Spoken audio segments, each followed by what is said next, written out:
Hey budgeteers, continuing on into the template, we are going to the monthly budget summary. We're going to take a look at what our budget will be showing us and outputting to us so that we can see how we're doing on our budget and where we stand month to date based on the tab we're looking at today.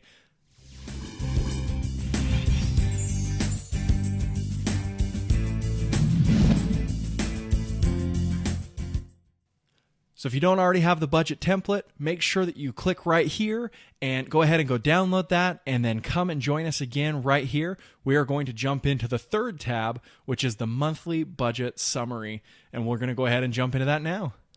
Welcome to the monthly summary tab. On this tab, this is where you will be able to take a quick glance at your month and see how you're doing today.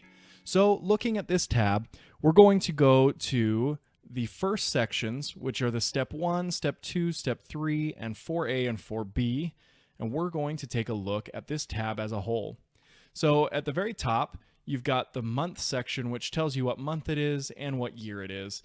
And as I'm recording this, it is January of 2017, but it may not be January of 2017 when you're starting. So we will show you how to get to another month in this video a little bit later.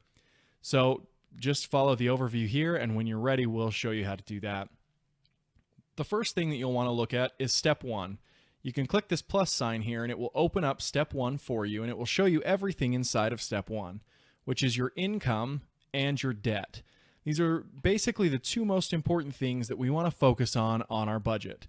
If you have debt and income, they have to balance each other out before you can do anything else. Debts are your obligation, income is your earnings, and you have to take care of the obligation before you can do anything else. Everything else is basically a luxury after your debts because you've already built that debt that you have to get rid of. So we're going to look at income 1 through 7 and debt 1 through 11, and then also income 8 through 10, which functions a little bit differently. So back on our Start Here tab that we've already gone over, and if you haven't seen that one, you can jump back a couple of videos in this playlist and you will be able to find the Start Here tab. I can change income 1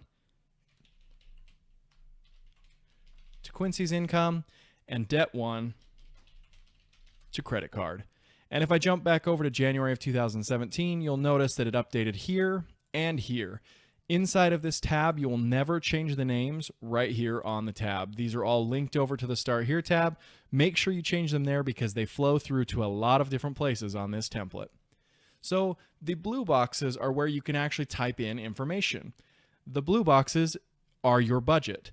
And sometimes we confuse budgeting with the actual budget itself. The budget tells us what guidelines we have. So for income, we typically have a guideline. And for me, I like to say that I'll make $4,000 in a month, and that's what I'm budgeting. As for my credit card, it might cost me $175 a month, so I'd put $175 per month in there. Now you'll notice two different things happened. When I entered 4,000 over here, this one turned red. When I entered 175 over here, this one turned green. The reason is because over here, I want my actual number to be bigger than or equal to this number to make it green. I want to make more money than I'm budgeted for. However, on the other side, debts, I want that number to be less than what I budgeted for. If for some reason I can pay less and get away with it, I would prefer to do that. Unless, of course, you're trying to pay down that debt, then that's a whole different story.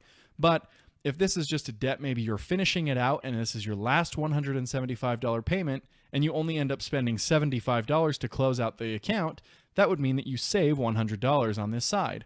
And it is a green positive influence on your budget. So with that, you have your income and debts. Very clear and straightforward there for the most part. I will come back to the income withholding after step 2. So I'll close that one down and open this here.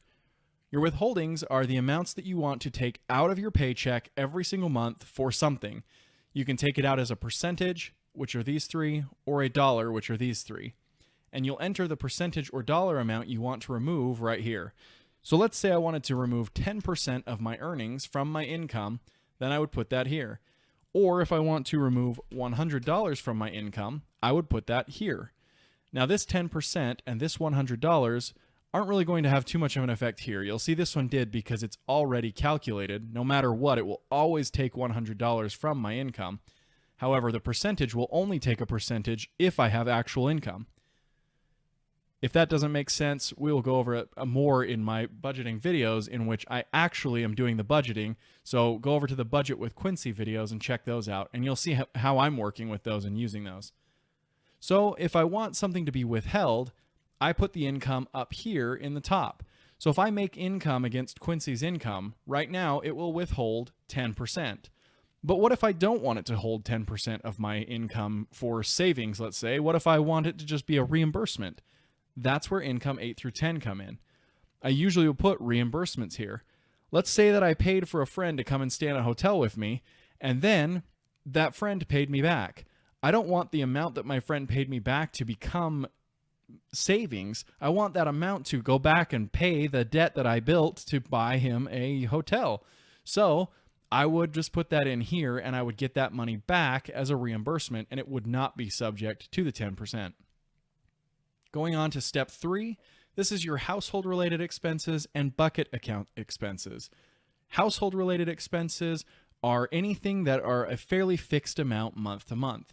Your mortgage and rent are typically in this bucket. You usually have, or I shouldn't say bucket since buckets are on the other side, in your household-related expenses, you usually have things that are very flat. Netflix, usually your internet bill, cell phone bills, all those kinds of things are pretty typically the same, and they can go over here. Buckets, on the other hand, are buildable accounts. And I always reference to these as if they're like envelope accounts. And a lot of people know the envelope system where every time you get paid, you take a certain amount of cash and put it in different envelopes that are specified for different things. That's exactly what buckets are doing. So bucket number 1 is typically for me a household repair budget. So I would put money into that bucket for household repair every single month. And then when something went wrong with the house, I would know that there's money there for me to fix the house. So buckets are basically anticipating things that are up and coming. You may also have bills that come around every 6 months or a year that you want to save up for every month. And so you can divide them into monthly payments and then pay them all at once based on the bucket system. Step 4A and 4B are kind of backwards. Step 4B is where I typically choose to start because you'll choose how many times you want to transfer over a weekly amount into another account. Now, if you're not using 2 separate accounts or 2 separate bank accounts, or you don't even want to function on this system at all, that's okay. What you can do here is just basically do what I do in this section in a household-related expense or a bucket account, and it works just the same way. But what we've chosen to do is our daily common expenses have become their own separate account and bucket altogether. And those include food, entertainment, and anything else that we do on a weekly basis that's more spur of the moment. Typically I buy Mountain Dew. That's always in there. So I will put in there an amount that will transfer over to the secondary account once a week. And that amount is what we live on for food, entertainment, and all these other small expenses that we have. So I can budget for those here as a daily amount or a weekly amount in each column. You cannot do both because otherwise it messes up the calculation.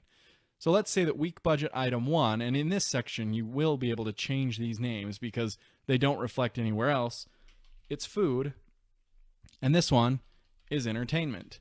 So I can put food as a daily amount. Let's say I want to spend $12 per day on food. So $12 per day calculated. If you come over here, it is $84 per week in section 4A. You'll see that that $12 is times by 7 or multiplied by 7 to become 84. However, entertainment, I just want a weekly amount. I'm going to do 25. So what it does is it takes 84 plus the 25 and adds it in here. And then this is your daily value over here, and this is multiplying by 7. So that's where I get my $109 that I would use per week for food and entertainment. You can adjust these or change these, and they basically are their own running bucket, but they're separated because they function slightly different than a typical bucket for me, but they may not for you. That is how you set up all of the different steps inside of your budget. Now, as I showed at the very beginning, these blue boxes are for your budget. So in each bucket, if I want to put in $100 into the bucket, I can put that in the blue section. If I'm budgeting for my mortgage $1,200, I put that in the blue section. And again, it tells me that I am under right now because I haven't actually paid my mortgage yet. Now on the bucket account side, because you're basically stuffing an envelope with cash, the minute you put it into your budget, It's moving it out of your budget. It's saying you took out $100 for bucket 1, so $100 is your expenses. It's already gone, not usable for anything else. And that's so that you won't overdraw or spend money that you don't actually have, because it already has a purpose. And that's how you will budget, is using the blue sections here to choose what you're going to be budgeting for, and the yellow sections here to choose whatever's withheld. And then the last step of this is looking at your monthly summary. This is what the whole tab drills down to. You have your budgeted amounts. So I budgeted for $4,000. I have $500 of income withheld, which is the 10%, $400, plus the $100 that I put in this withholding up here, 10% and $100. And that gives me total monthly expenses of $1,911 because I have a household-related expense of $1,200 and a bucket account of $100.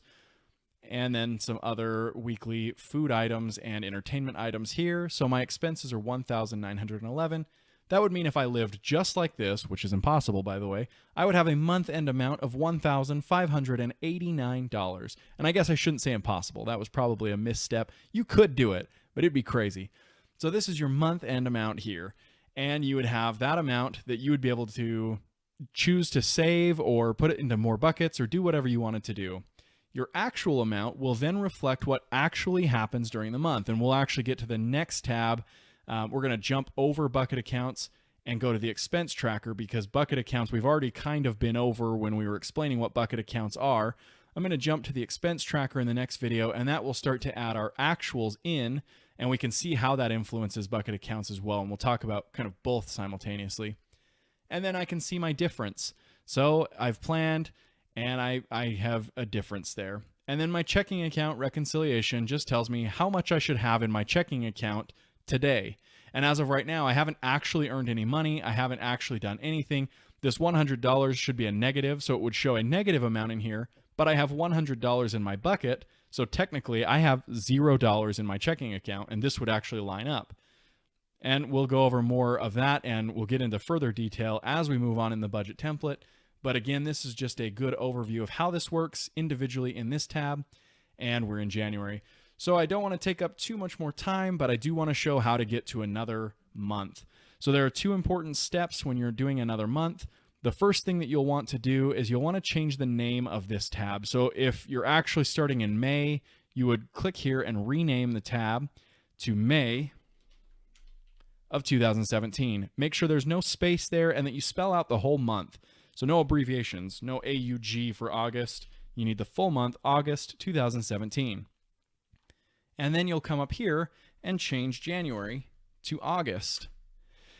And if this is your very first month in the budget template, you'll need to click on this gray box. There's a little drop down here, and you'll need to change it to the word start. And that means that this is the beginning of your template. Now, if this isn't the beginning of your template, you'll actually delete that, and this would still say January. And this down here would still say January. And to create your next month, so to create February, you would actually do move or copy, create a copy, and you'll move it close to this one here. I like it on this side. And I will go in and rename this one to February. And I cannot have the 2 here. It must match exactly. Month and year, no space. February there. And this time I will not be clicking the drop down right here because it is not the start. And you'll notice that if I come down to my February budget, it says last month's over and under was negative $100, which in January was exactly where I ended in my actuals, was negative $100. So it's bringing it over, and it's causing me to start right there. This is the month summary on the budget template. If you have any questions, leave them down below. There you have it, budgeteer. This is your template.